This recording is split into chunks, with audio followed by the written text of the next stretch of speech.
Potentially dangerous weather situations, specially built weather radios will be automatically activated to warn of the impending hazards. Tests of these radios and the warning alarm system will be conducted by the National Weather Service every Wednesday between 11 a.m. and noon. If there is a threat of severe weather, the test will be postponed to the next available good weather day. Reception of this broadcast and the warning alarm system will vary at any given location.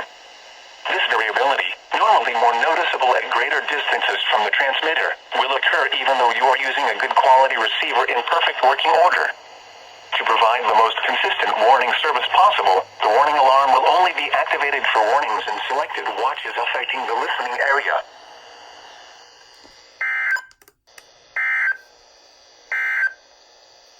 This is a statement from the National Weather Service. Small craft advisory remains in effect from 6 a.m. to 6 p.m. Thursday. Northwest winds 10 to 15.